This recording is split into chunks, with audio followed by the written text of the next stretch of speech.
Alors en fait ici on travaille sur l'impact du changement climatique sur les coraux et plus particulièrement sur l'acidification des océans pour essayer de comprendre un peu quel va être le futur.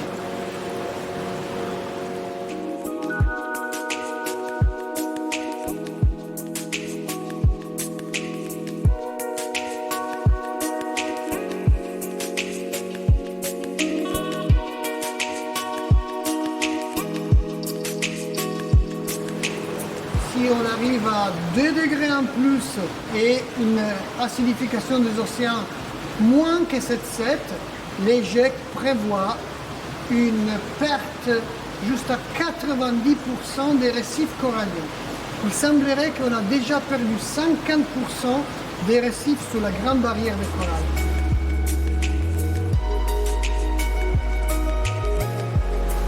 Toutes les émissions de CO2 qui sont présentes dans l'atmosphère, elles sont absorbées à peu près à 30% par les océans.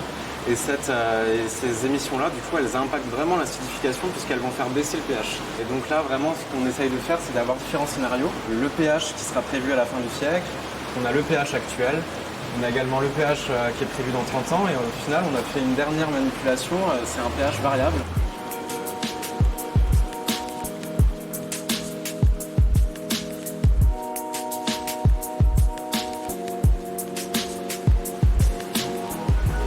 On a notamment des espèces qui viennent d'un site particulier qui présentent des conditions qu'on aura à la fin du siècle. Et on aimerait vraiment essayer de comprendre pourquoi ces coraux arrivent à se développer, tandis que d'autres coraux, eux, n'arrivent pas à se développer dans des conditions aussi extrêmes.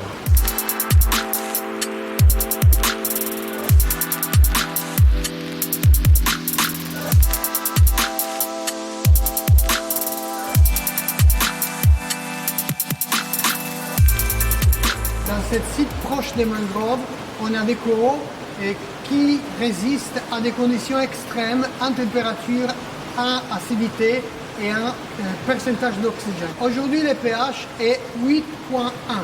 À l'avenir, fin du siècle, on prévoit un pH 7,7. Ici, dans notre site, on a un pH qui arrive à 7,4. C'est énorme, c'est presque acide. On a quand même des coraux qui résistent. Et notre but est de comprendre quel est le mécanisme qu'ils ont utilisé pour résister et calcifier quand même.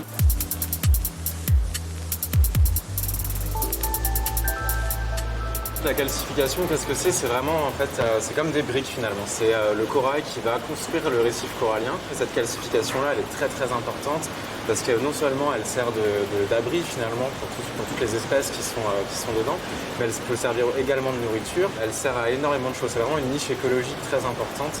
Et donc là, ce qu'on regarde, c'est cette possibilité au corail à faire une calcification plus ou moins variée en fonction du pH qui l'entoure.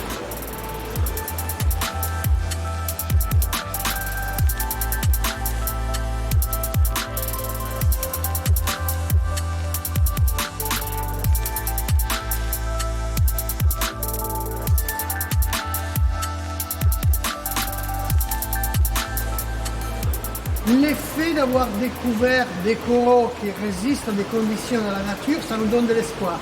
Bien sûr, on n'est pas naïf. Il y a quand même des conditions particulières dans ce site. On va découvrir lesquelles. De plus en plus, il y a une tendance qui s'appelle Assisted Evolution.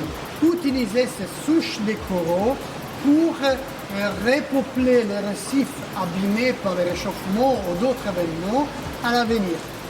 Aujourd'hui, c'est que de l'espoir. Il n'y a rien de concret. Et c'est un petit peu naïf de penser parce que vous imaginez, par exemple, la grande barrière de corail en Australie, c'est long comme l'Italie. Une fois qu'on a perdu cette barrière, est-ce que vous pensez que si on prend par exemple un morceau de corail comme ça et on le transplante à plusieurs milliers, est-ce qu'on va recouvrir l'Italie? C'est très dur à penser.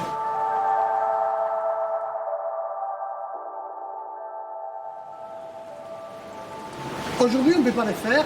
Dans 20 ans, peut-être que oui. Donc aujourd'hui, on essaye de trouver les souches résistantes et peut-être dans 20 ans, on va l'utiliser pour repeupler des petites zones, des grands récifs, etc. C'est l'espoir.